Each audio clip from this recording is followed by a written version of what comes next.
Section 8-3, testing a claim about a proportion. The main idea here is to use the p-value or the traditional method to test a claim about a proportion.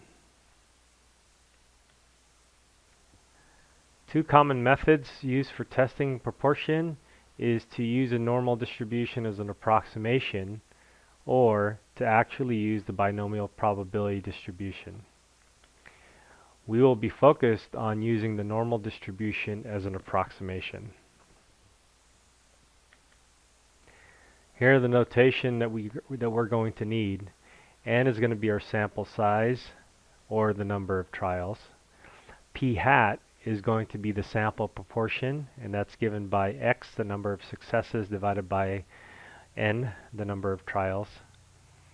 P is our population proportion, and Q is 1 minus P. We might also see Q hat, which is 1 minus P hat. We have some requirements to make sure that we're testing this properly. First, we want to make sure that the sample is simple and random.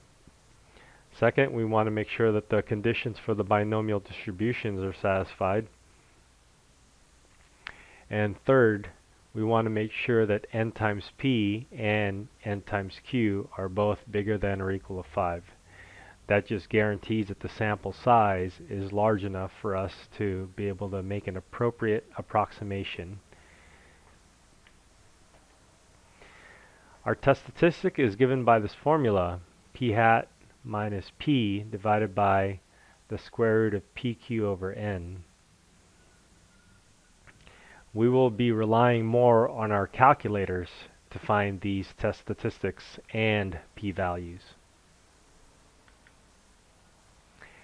Remember, we had a caution in section 8-2, and that is to make sure you don't confuse the p-value value versus the population proportion. So we're going to be taking a look at p-value method or the critical value method. Our p-value method will be using our calculators to automatically find the p-values for us.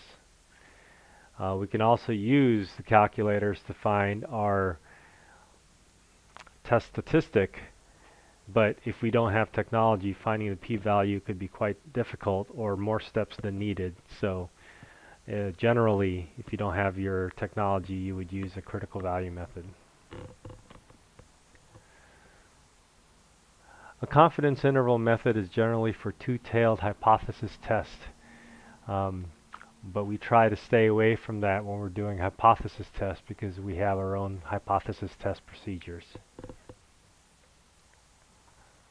So just another note about using confidence intervals.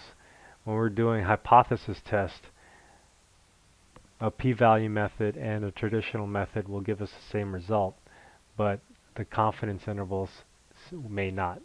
So this is just another follow-up to the caution.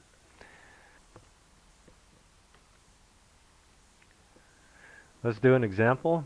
Based on information from the National Cybersecurity Alliance, 93% of computer owners believe that their antivirus program installed in their computers. In a randomly selected sample of 400 scanned computers, we found that 380 of them, or 95% of them, actually have antivirus software programs. So here's the claim. Use a sample data from the scanned computers to test the claim that 93% of computers have antivirus software.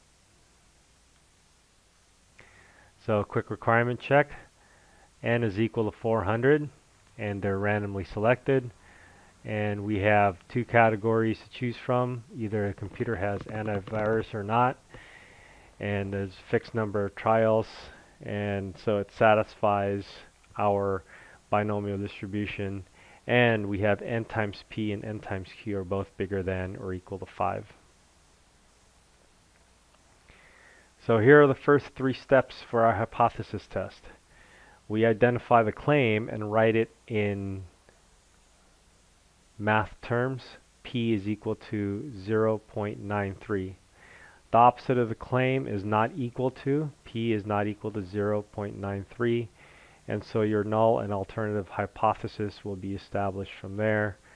And note that the null hypothesis is the claim. Steps 4 and 5, we're going to be using a 0.05 significance level, and we're testing a proportion, so we will be using the normal distribution.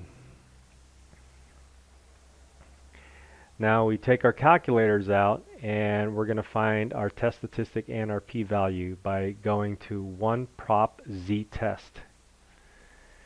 And in one prop z-test, we put in the p-naught. This is our corresponding null hypothesis. So p-naught is 0.93.